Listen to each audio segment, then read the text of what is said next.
Alhamdulillah, segala puja dan puji hanya milik Allah subhanahu wa ta'ala. Salawat dan juga salam kita hadiahkan kepada Rasul kita Nabi besar Muhammad sallallahu alaihi wa ala alihi wasallam.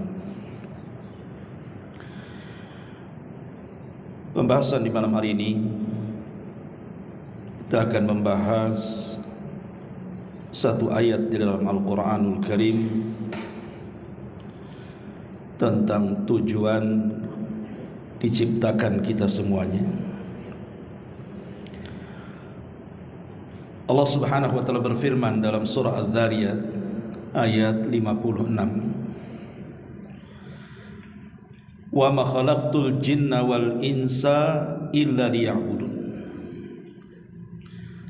Ma uridu minhum min rizqin wa ma uridu an yut'imun.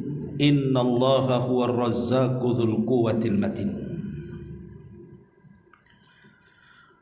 Allah Subhanahu wa taala berfirman, "Dan aku tidak menciptakan jin ataupun manusia melainkan supaya mereka beribadah atau mengabdi kepadaku. Aku tidak hendak rizki sedikit pun dari mereka, dan aku pun tidak berkehendak supaya mereka memberi makan kepadaku. Sesungguhnya Allah Subhanahu wa ta'ala dialah maha pemberi rizki yang mempunyai kekuatan lagi sangat kokoh." Ma'asyiral muslimin wal muslimat rahimani wa rahimakumullah. Ayat ini menjelaskan kepada kita tentang tujuan diciptakan kita semuanya, bahwa tidaklah Allah menciptakan kita kecuali diperintahkan untuk beribadah kepada Allah.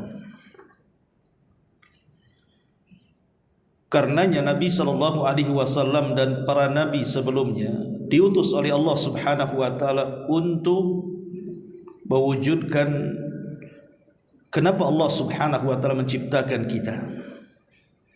Dalam surah An-Nahl 36 Allah mengatakan, "Walaqad ba'atsna fi kulli ummatir rasulan an i'budullaha wajtanibut taghut." Dan tidaklah kami utus pada tiap-tiap umat ini seorang rasul, di mana tugas mereka menyeru kepada manusia beribadahlah kepada Allah dan jauhi perkara taghut. Ma'asyiral muslimin yang dimuliakan Allah Subhanahu wa ta'ala, ada beberapa kaidah yang harus kita pahami seputar ibadah ini. Namun sebelum saya menjelaskan tentang kaidah-kaidah seputar ibadah, terlebih dahulu kita akan menjelaskan apa penyebab Allah Subhanahu wa ta'ala mensyariatkan ibadah kepada kita dan apa hikmahnya.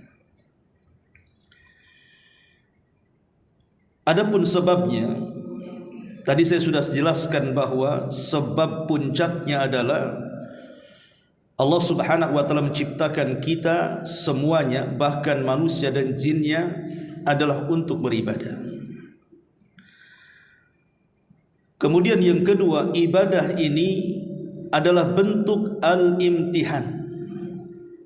Imtihan atau ikhtibar artinya ujian bagi kita semuanya. Karena Allah Subhanahu wa ta'ala berfirman, "Alladzi khalaqal mauta wal hayata liyabluwakum ayyukum ahsanu amala." Dialah yang menciptakan kematian dan kehidupan. Untuk apa? Menguji kalian. Apa yang diuji? Siapa di antara kalian yang baik amalannya, yang baik ibadahnya. Jadi dengan adanya ibadah itu kita sedang diuji oleh Allah Subhanahu wa ta'ala. Apakah kita termasuk orang-orang yang taat dengan Allah dan tunduk kepadanya, ataukah orang-orang yang bermaksiat dan membangkang kepada Allah Subhanahu wa ta'ala? Makanya Allah perintahkan kita ibadah. Ma'asyiral muslimin yang dimuliakan Allah Subhanahu wa ta'ala, Adapun hikmahnya tentu banyak sekali. Pertama, dengan adanya ibadah ini kita bisa tenang hati. Jadi hati kita ini bisa tenang dengan adanya ibadah. Karena Allah Subhanahu wa taala berfirman dalam surah Ar-Ra'd ayat 28, "Alladzina amanu wa tatma'innu qulubuhum bi dzikrillah, ala bi dzikrillahi tatma'innul qulub."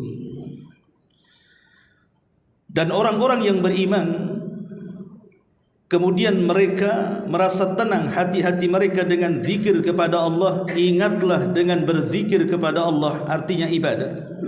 Karena zikir bagian ibadah, maka hati-hati manusia akan tenang. Jadi ibadah itu diantara hikmahnya adalah supaya hati kita tenang. Kemudian yang kedua, supaya wajah kita bercahaya. Dalam surah Al-Fath ayat 29 Allah mengatakan, "Simahum fi wujuhihim min athari sujud." Tanda mereka ada pada wajah-wajah mereka dari bekas-bekas sujud mereka. Ulama tafsir mengatakan maksudnya tanda-tanda mereka ada di wajah-wajah mereka dengan pengaruh sujud. Orang-orang yang suka beribadah, Allah akan berikan cahaya di wajah mereka di dunia, di kuburan, bahkan kelak pada hari kiamat. Dan ini sudah saya jelaskan ketika menjelaskan tentang kelompok-kelompok orang-orang yang mendapatkan cahaya.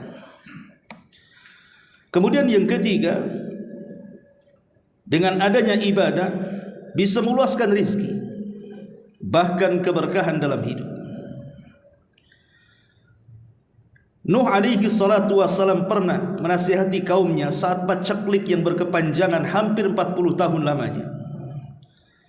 Nuh mengatakan, "Faqultu astaghfiru rabbakum innahu kana ghaffara yursilis samaa 'alaikum midrara wa yumdidkum bi amwalin wa banin wa yaj'al lakum jannatin wa yaj'al lakum anhara." Kata Nuh kepada kaumnya, banyak-banyak istighfar kalian, dan istighfar bagian daripada ibadah. Karena Allah Subhanahu wa taala zat yang Maha Pengampun lagi Maha Penyayang. Kalau kalian memperbanyak istighfar, kata Allah, yursilis sama alaikum midrara, Allah akan menurunkan hujan deras kepada kalian. Wa yumdidkum bi amwalin wa banin, Allah akan memperbanyak harta dan keturunan kalian. Wa yaj'al lakum jannatin wa yaj'al lakum anhara, dan Allah akan hasilkan banyak hasil di kebun-kebun dan hutan-hutan kalian, dan Allah aliri sungai-sungai kalian. Lihat bagaimana istighfar bisa membuka banyak rizki kepada kita, dan istighfar bagian daripada ibadah kita kepada Allah Subhanahu wa taala. Kemudian yang keempat, dengan adanya ibadah ini, ja'alallahu azza wa jalla al-ibadat maidanan littasawi. Ulama mengatakan dengan adanya ibadah maka menjadikan manusia setara. Dengan adanya ibadah itu menjadikan manusia setara.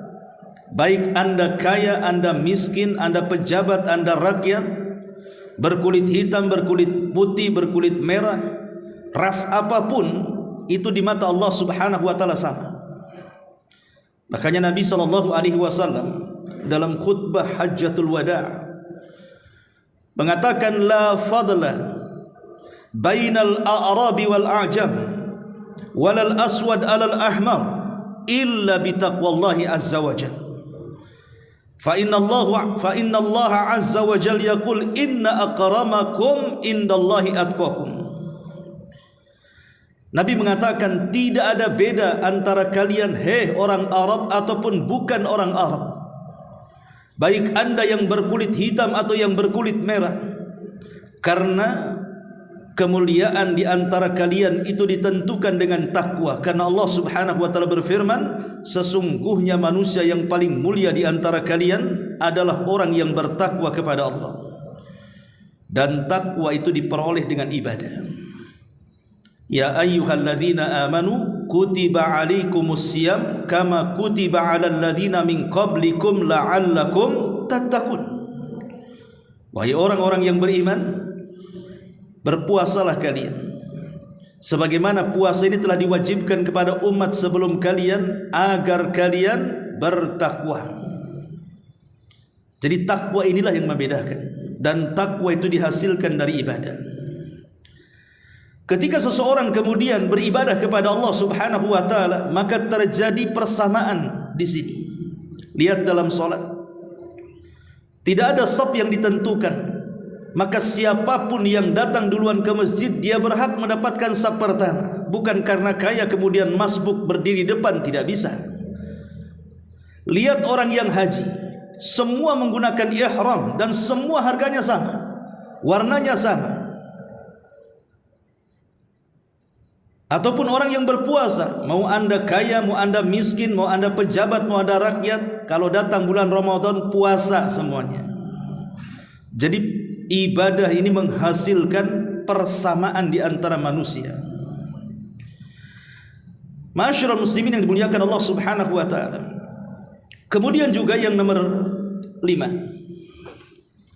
ibadah itu adalah ittisalul abdi bi rabbih. Cara satu-satunya untuk menghubungkan kita dengan Allah Subhanahu wa taala. Bagaimana caranya kita berkomunikasi dengan Allah? Hanya lewat ibadah. Contohnya salat. Salat disebut salat itu karena diambil dari kata silah. Silah itu artinya tali penghubung. Saya ulangi, salat dikatakan salat itu diambil dari kata-kata as-silatu, karena silatun bainal abdi wa rabbih. Jadi silah menjadi salat karena silah itu artinya tali yang menghubungkan kita selaku hamba dengan Allah Subhanahu wa taala selaku Rabb kita. Maka dengan ibadah kita bisa berkomunikasi dengan Allah Subhanahu wa taala. Ketika dalam salat kita membaca surah Al-Fatihah, disitulah komunikasinya. Karena ketika kita membaca alhamdulillahirabbil alamin, apa jawaban Allah? Hamidani abdi, hambaku sedang memujiku. Kalau kita membaca Ar-Rahman Ar-Rahim, maka Allah jawab athna alayya abdi, hambaku sedang memuja-muja aku. Dan apabila kita katakan maliki yaumiddin, Allah jawab, Allah lihatlah hambaku majjadani abdi, dia sedang membesar-besarkan aku. Jadi salat itu komunikasi. Makanya dulu pernah saya jelaskan tentang pertemuan kita dengan Allah itu di 4 tempat. 2 di dunia dan 2 di akhirat. Yang 2 di dunia saat kita salat, itulah komunikasi dengan kita dengan Allah. Kita sedang berjumpa dengan Allah, dan itu ternaskan dalam Al-Quran. Ketika Allah Subhanahu wa taala berfirman, salat itulah kabiratun illa alal khashiin, sungguh berat kecuali bagi orang yang khusyuk. Allah tafsirkan siapa orang yang khusyuk itu? Alladzina yadhunnuna annahum mulaqu rabbihim, orang-orang yang yakin dalam hatinya dia sedang berhadap-hadapan dengan Rabbnya. Maka ini yang kelima, bahwa ibadah itu menyambungkan kita dengan Allah Subhanahu wa taala. Kemudian juga yang nomor 6, ibadah ini rahasia kesehatan manusia. Di dalam ibadah ini ada rahasia kesehatan manusia, dan bisa melancarkan aliran-aliran darah dalam tubuh manusia. Contohnya umpamanya kita lihat ketika seseorang membaca Quran, ketika seseorang berzikir, itu disebut harakatul fam. Jadi lidah ataupun lisan sedang bergerak, dan itu olahraga lisan. Kemudian juga contohnya seseorang beribadah dalam hati, hudurul qalbi, menghadirkan hatinya, baik ikhlas, tawakal dan yang semacamnya, itu akan menghasilkan hati yang baik. Dan kita tahu bahwa baik dan tidaknya anggota badan kita dari atas kepala sampai kaki itu ditentukan dengan hati. Kalau hatinya tenang, hatinya baik, maka semua anggota badannya akan baik. Tapi kalau hatinya susah, hatinya rungsep, hatinya tidak baik, maka akan mempengaruhi seluruh badannya. Dan kebaikan hati itu ada pada ibadah. Dengan zikir tenang hati, dengan solat hati kita terpaut dengan Allah Subhanahu wa ta'ala. Ataupun puasa, tanya para dokter tentang bagaimana faedah puasa, luar biasa. Makanya hampir semua agama mensyariatkan puasa. Karena bukan hanya bicara soal pahala di balik puasa, tapi lebih daripada itu ada kesehatan di situ. Sebutkan ibadah apa saja, pasti ada mengandung kesehatan di dalamnya. Maka ini di antara faedah ibadah. Kemudian yang selanjutnya, dengan adanya ibadah kita dilatih kedisiplinan sebenarnya, supaya kita tidak menjadi malas. Makanya kenapa Nabi SAW ketika menjelaskan bahwa setan itu setiap malam mengikat tengkuk anak Adam itu 3 ikatan. Maka 3 ikatan tidak mungkin dilepas kecuali dengan 3 ibadah. Pertama, ketika bangun dia berzikir kepada Allah, lepaslah 1 ikatan. Kedua, ketika setelah berzikir dia berwudu karena Allah Subhanahu wa ta'ala, lepaslah 2 ikatan. Setelah itu kemudian dia melaksanakan salat, maka 3-tiganya akan lepas. Ketika 3-tiganya lepas, apa kata Rasul? Di pagi harinya jiwanya akan baik dan dia memiliki kesemangatan hidup. Thayyibun nafsi nasyatun, kata Rasul. Hatinya baik dan dia pun bergairah hidupnya. Menunjukkan bahwa timbullah gairah hidup, kedisiplinan. Karena ibadah itu kan ada waktu-waktunya, harus disiplin. Ada gerakan-gerakannya, harus disiplin. Ada bacaan-bacaannya, dan begitu seterusnya. Kemudian juga ibadah ini melahirkan akhlak. Rukun Islam yang 5 itu saja, belum cerita yang lainnya, itu sudah melahirkan akhlak kepada kita. Contoh salat, Allah mengatakan innas salata tanha 'anil fahsya'i wal munkar. Salat itu mencegah perbuatan keji dan kemungkaran. Contoh haji, Nabi SAW mengatakan, man hajjal baita walam yarfus walam yafsuq raja'a ka yaumin waladathu ummuh. Siapa yang haji karena Allah, dia tidak melakukan kefasikan, dia tidak mengucapkan kemungkaran, maka pulang dari haji seperti anak yang baru dilahirkan orang tuanya tanpa dosa. Lihat puasa. Ketika Nabi SAW mengatakan kalau anda sedang berpuasa kemudian ada orang yang mengajak bertengkar dengan anda, apa kata Rasul? Fakulum ru'un inni shaimun. Katakan saya sedang berpuasa. Menghindari akhlak yang tidak baik. Ataupun zakat, khudh min amwalihim shadaqatan tutahhiruhum wa tuzakkihim biha. Ambillah harta-harta mereka, dizakatkan supaya bisa membersihkan harta mereka dan mensucikan hati-hati mereka. Tazkiyatun nafsi. Zakat itu untuk mentazkiyah diri, dan itu bagian daripada akhlak. Jadi intinya bahwa ibadah itu melahirkan akhlak. Dan banyak lagi. Ma'asyiral muslimin yang dimuliakan Allah Azza wa Jalla, baik kita masuk pada kaidah-kaidah ibadah. Pertama, hakikat ibadah itu adalah apa yang Allah cintai dan Allah ridhai. Dan ini terkandung dalam definisi ibadah yang disebutkan Syekhul Islam Ibn Taimiyah. Kata Ibnu Taimiyah rahimahullahu ta'ala ketika mendefinisikan apa sih ibadah itu, maka beliau mengatakan ibadah itu adalah ismun jami'un likulli ma yuhibbuhullahu wa yardahu minal aqwali wal a'mali adh-dhahirati wal batinati. Kata Ibnu Taimiyah rahimahullah tadi mengatakan ibadah itu adalah ismun jami, sebuah nama yang bersifat universal, sebuah nama yang bersifat umum, mencakup segalanya. Itu disebut ismun jami, mencakup segalanya terhadap apa-apa yang Allah cintai dan Allah ridhai, baik dari kata-kata ataupun perbuatan, baik yang tampak ataupun yang tidak tampak. Itulah ibadah. Saya ulangi, ibadah itu sebuah nama yang umum yang mencakup semua yang Allah cintai, semua yang Allah ridhai, baik berupa ucapan, baik berupa perbuatan, baik yang tampak ataupun yang tersembunyi. Dari sini kita tahu bahwa ibadah itu bukan hanya sekedar di majelis taklim, bukan hanya sekedar di masjid, bukan hanya acara-acara pengajian, zikir dan begitu seterusnya, tetapi semua ucapan dan perbuatan kita yang Allah cinta dan redha itu disebut ibadah. Kalau kita mengeluarkan kata-kata yang santun, Allah suka, berarti mengeluarkan kata-kata yang santun itu ibadah.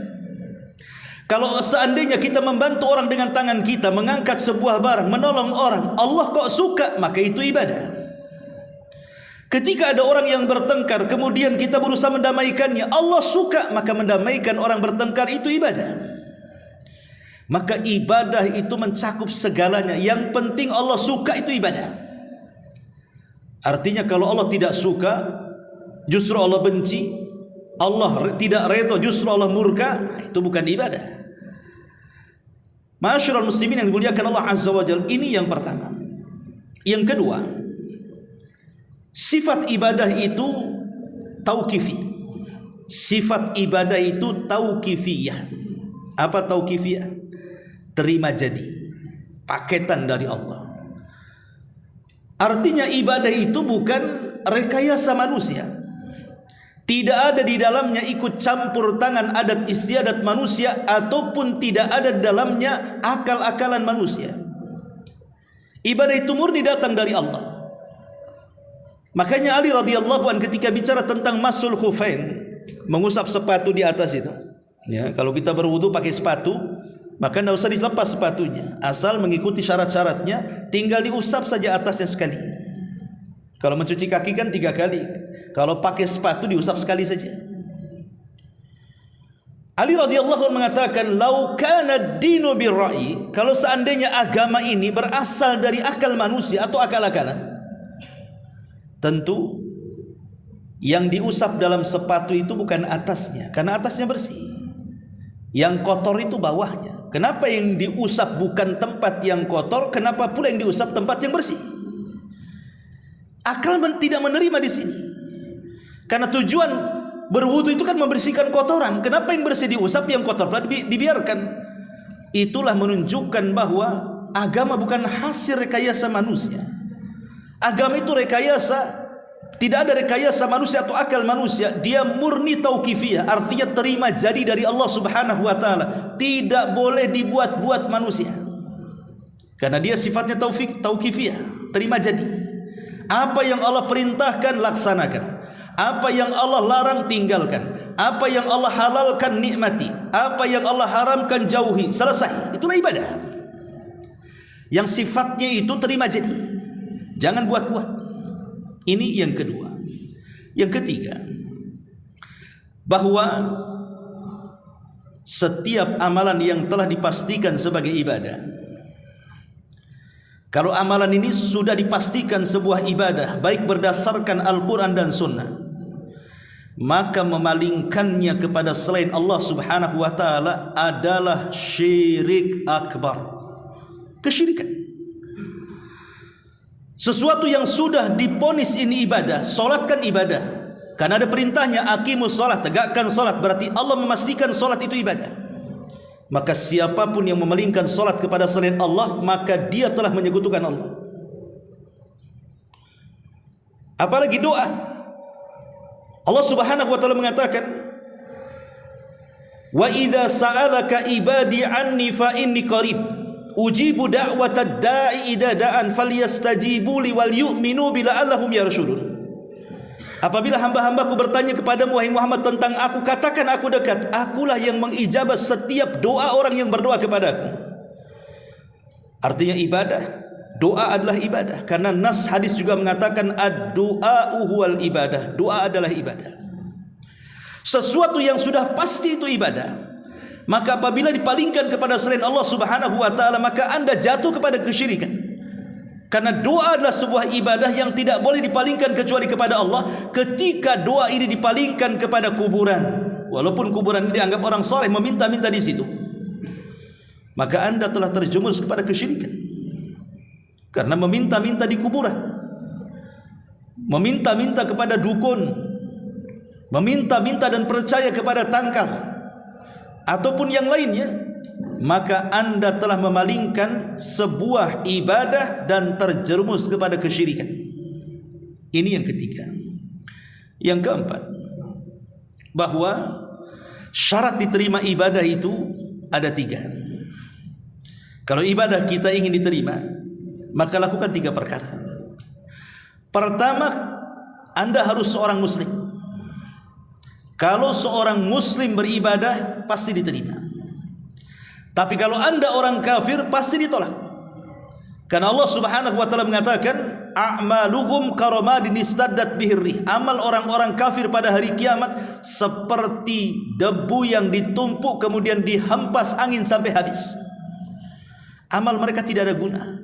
Sebaik apapun mereka di dunia, balasannya di dunia saja. Di akhirat mereka tidak ada bagian sedikit pun. Karena syarat diterima ibadah itu harus orang muslim. Yang kedua, harus ikhlas. Walaupun ada seorang muslim, tapi kalau tidak ikhlas karena Allah Subhanahu wa taala, percuma. Ketika Anda beribadah karena manusia riya, ingin dipuji manusia, ingin didengar manusia, takabur di hadapan manusia, maka ibadahnya ditolak.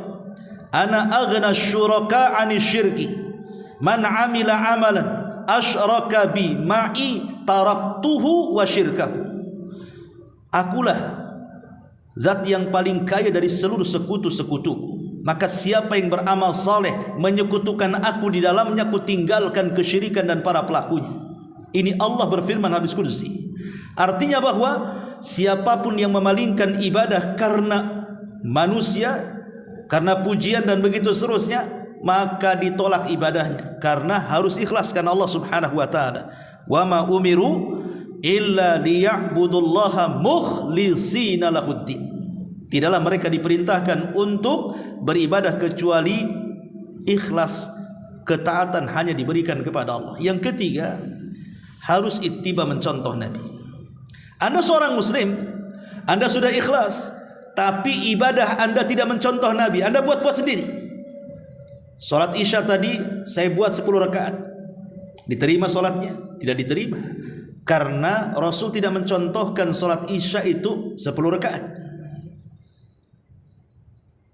Anda berkurban, tiba-tiba orang pakai unta, pakai sapi, pakai kambing, Anda pula pakai kuda. Rasul tidak mencontohkannya, maka korban Anda ditolak. Anda masuk rumah, tiba-tiba setiap masuk rumah melaksanakan 2 rakaat salat. Harusnya masuk masjid, itulah 2 rakaat salat tahiyatul masjid. Ini tidak masuk rumah, 2 rakaat salat tahiyatul bait namanya. Diterima salatnya? Tidak diterima karena Rasul tidak mencontohkannya.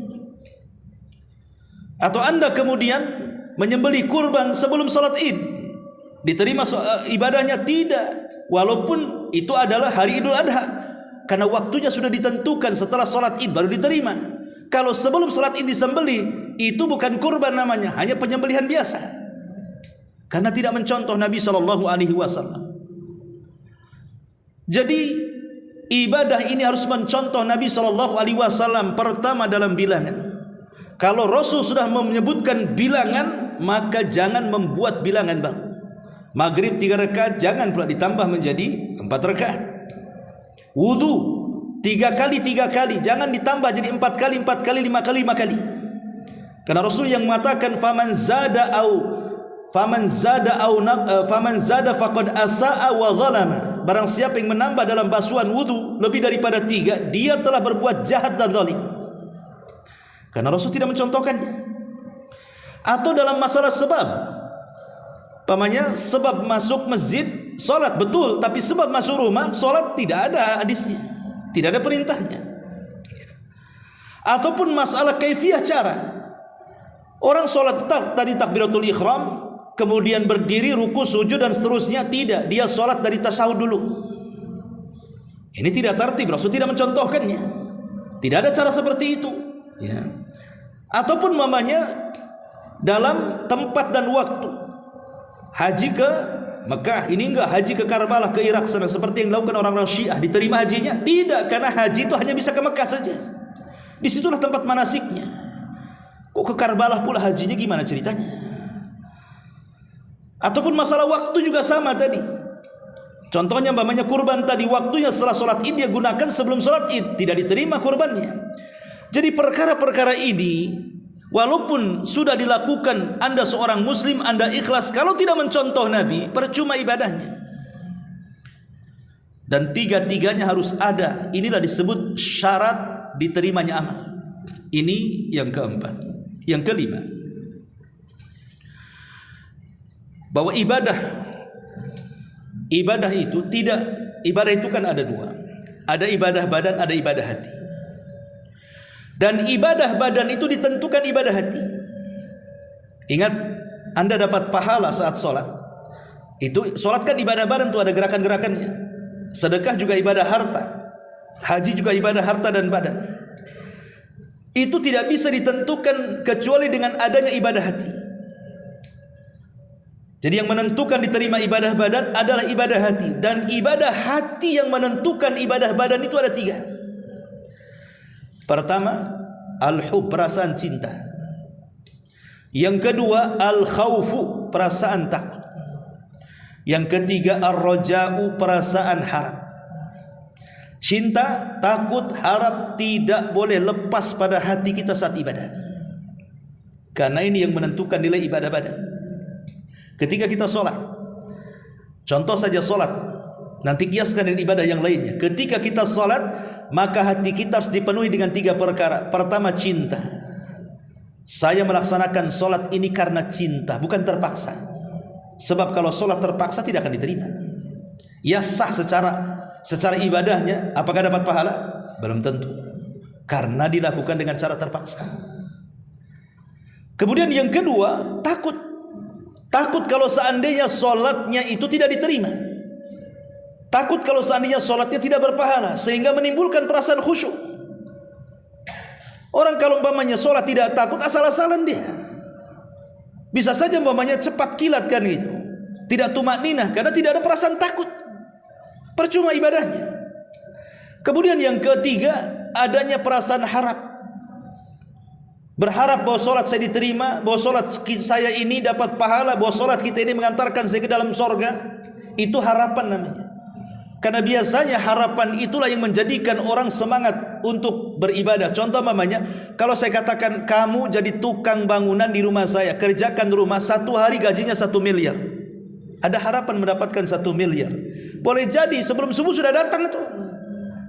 Dan mungkin juga nggak diawasi pun dia akan kerja saja 1 miliar 1 hari kan gitu. 1 miliar itu tidak ada apa-apanya dibandingkan surga. Ketika kita ada harapan di situ, semangat ibadah kita. Makanya inilah yang menentukan ibadah adalah ibadah badan, adalah ibadah hati yang tiga ini. Takut, cinta, dan harap. Ma'asyiral muslimin yang dimuliakan Allah Azza wa Jalla. Kemudian yang nomor 7. Yang nomor 6, bahwa ketika seseorang beribadah kepada Allah Subhanahu wa ta'ala, ibadah yang kita lakukan sampai sholat tadi isya, atau sekarang antum sedang duduk mendengarkan kajian, atau mungkin besok anda akan berpuasa dan begitu seterusnya, atau mungkin ingin bersedekah, tidak mungkin terjadi kecuali semuanya karena pertolongan Allah.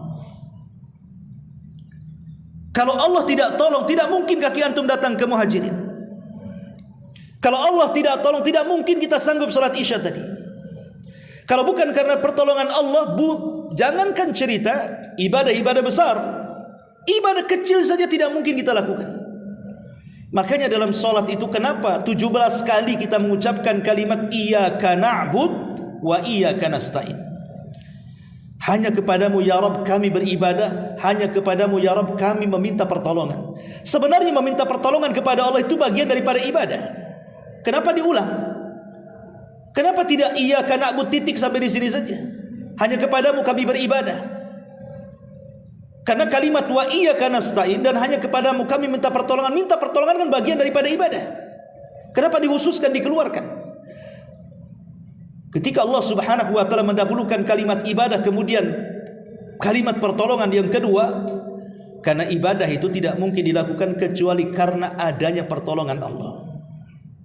Kalau Allah tidak tolong kita, tidak mungkin tergerak hati kita ini melaksanakan ibadah. Dari sini kita tahu bahwa jangan takabur dengan ibadah. merasa saya sudah banyak sholat, saya sudah banyak sedekah, saya sudah banyak umroh, saya sudah banyak haji, saya sudah banyak ini, itu, dan lain sebagainya. Karena Anda tidak mungkin melakukannya kecuali Allah yang berkehendak. Betapa banyak orang-orang yang tidak dapat hidayah. Mereka tidak pernah sholat, tidak pernah puasa, tidak pernah zakat. Mereka bakhil karena mungkin boleh jadi Allah belum menolong mereka dengan cara memberikan hidayah taufik kepada mereka. Makanya apa yang disombongkan dari ibadah? Toh semuanya juga karena pertolongan Allah Subhanahu wa taala. Maka bersyukurlah kepada Allah Subhanahu wa taala. Karena ini nomor 7 bahwa kita bisa beribadah itu, tidak lain, ini sebuah nikmat karunia yang besar dari Allah. Ketika kita bisa beribadah, ini nikmat. Karena banyak orang yang luang waktu, punya tenaga, sehat badan, punya biaya, tidak sanggup mereka beribadah. Ada waktu, tidak pun dia datang ke pengajian, tidak pun dia itu sholat berjamaah, tidak pun mungkin dia punya kemampuan harta banyak, tak mau pula sedekah dia. Jadi orang-orang yang kemudian dia mampu melaksanakan apa yang manusia tidak mampu, maka Anda telah diberikan nikmat yang paling besar dalam bentuk hidayatut taufik namanya. Dan nikmat hidayah itu setinggi-tingginya nikmat dalam badan kita. Rumah mewah, kendaraan indah, tanah di mana-mana, uang triliunan, tidak seberapa dengan nikmatul hidayah. Nikmatnya sebuah hidayah. Kenapa? Karena gemerlapnya keindahan dunia itu ada waktunya kita akan meninggalkannya. Boleh jadi dunia yang meninggalkan kita atau kita yang meninggalkan dunia. Tapi hidayah itu akan terus dibawa kenikmatannya sampai setelah kematian kita. Ma'asyiral muslimin wal muslimat rahimani wa rahimakumullah. Dan ingat bahwa yang keberapa, yang ke-8. 8. Bahwa manfaat ibadah itu tidak kembali kepada Allah. Ingat, manfaat ibadah itu tidak kembali kepada Allah, tapi manfaat ibadah itu kembali kepada kita. Allah tidak berhajat dengan ibadah kita. Makanya lihat di dalam Al-Quran itu banyak sekali kalimat-kalimat, wa man syakara fa innama yashkuru li nafsi. Siapa yang bersyukur, hakikatnya dia telah bersyukur untuk dirinya, bukan untuk Allah. Kemudian Allah mengatakan, man ihtada fa innama yahtadi li nafsi. Barang siapa yang mendapatkan hidayah, itu untuk dirinya. Kemudian juga Allah mengatakan, in ahsantum ahsantum li anfusikum wa in asatum falaha. Kalau kalian melakukan kebaikan, kebaikan itu kembali kepada diri kalian. Sebagaimana kalau kalian berbuat jahat, kejahatan itu kembali kepada diri kalian. Jadi Allah Subhanahu wa taala tidak berhajat dengan kita, tidak berhajat dengan ibadah kita. Semua ibadah yang kita lakukan itu hajatnya kembali kepada kita, kebaikannya kembali kepada kita, tidak ada kepada Allah. Satu dunia kufur tidak bisa mengurangi kekuasaan Allah. Satu dunia beriman tidak menambah kekuasaan Allah. Kita ini adanya tidak menggenapkan, perginya juga tidak mengganjilkan. Bagi Allah Subhanahu wa taala, kita ini apa? Kita ini makhluk kecil yang kalau seandainya jin dan manusianya berkumpul di sebuah tanah lapang, kemudian mereka meminta sesuatu kepada Allah dengan permintaan yang satu dengan yang lainnya, jin dan manusianya berbeda-beda, dari mulai orang hidup sampai terakhir mati, Allah sanggup memberikan semua permintaannya. Dan Allah sanggup memberikan permintaannya hanya seperti tetesan yang di ujung jarum yang dicelupkan di tengah-tengah lautan. Lautan itulah kekayaannya. Satu tetes yang di ujung jarum itulah cukup untuk mengabulkan semua permintaan manusia dan jinnya. Allah itu kaya, artinya dia tidak butuh dengan kita. Walillahil matsalul a'la. Walillahil matsalul a'la. Tentu bagi Allah permisalan lebih tinggi. Sesama manusia saja, ada orang yang triliunan, kaya raya, tiba-tiba kita ngasih uang 100.000, 200.000, mungkin diketawakan oleh mereka. Boleh jadi kemudian mereka mengatakan, kau menghina aku, uangku triliunan, ngapain kau kasih sedekah samaku? Itu sesama manusia bisa tersinggung loh ya. Kalau ada orang miliarder triliunan duitnya, tiba-tiba ada orang yang sedekah kepada dia 100-200 ribu, apa enggak marah dia? Serasa dihina kan? Tapi Allah subhanahu wa ta'ala tentu berbeda kekayaan dengan manusia. Dia zat yang jauh lebih kaya. Dia tidak berhajat dengan kita. Makanya tadi ayat yang kita baca, wa ma khalaqtul jinna wal insa illa liya'budun ma uridu minhum mir rizqin wa ma uridu an yut'imun. Tidaklah aku ciptakan jin dan manusia kecuali untuk beribadah kepadaku.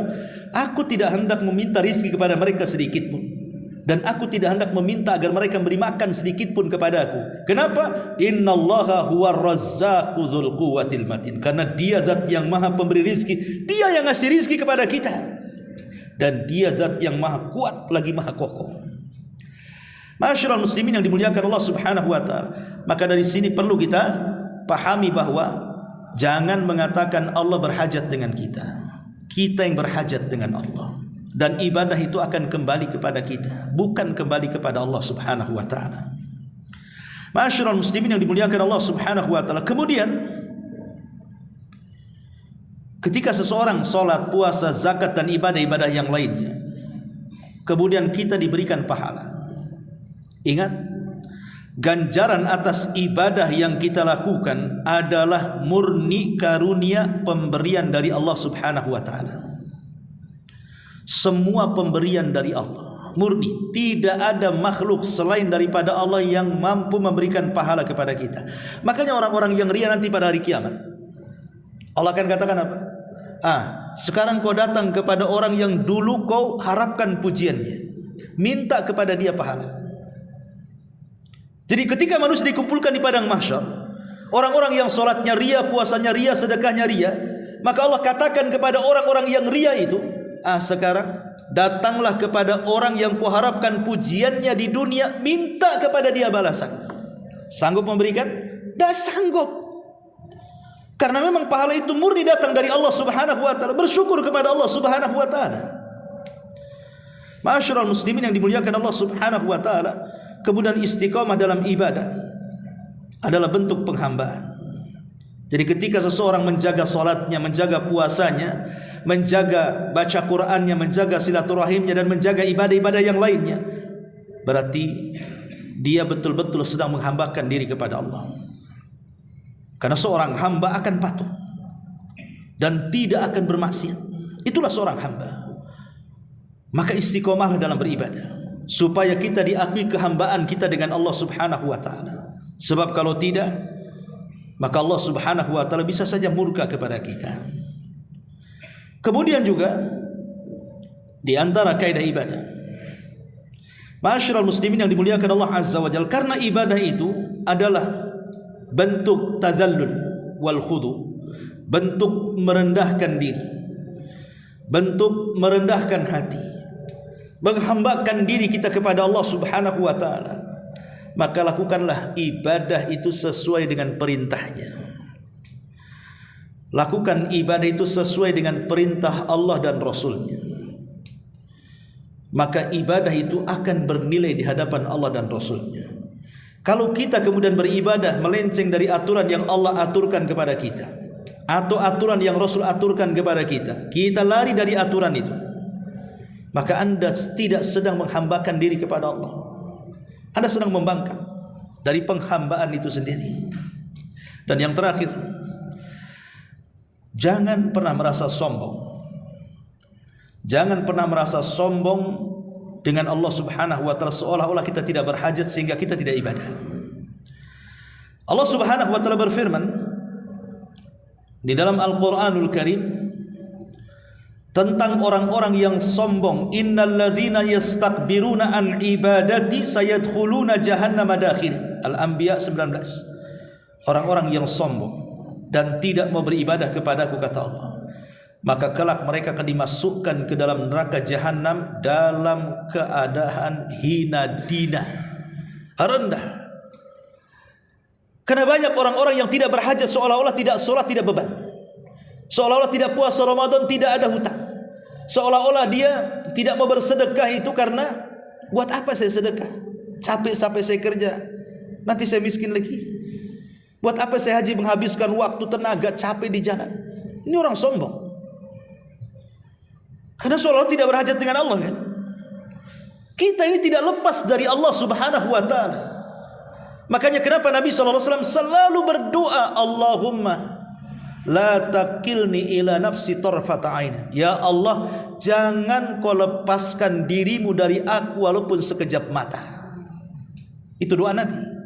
Jangan kau lepaskan ya Rabb dari diriku walaupun sekejap mata. Karena perkara apapun, baik sulit ataupun mudah, kalau Allah Subhanahu wa taala tidak ikut campur tangan di dalamnya, maka perkara rumit akan semakin sulit, perkara mudah akan dipersulit.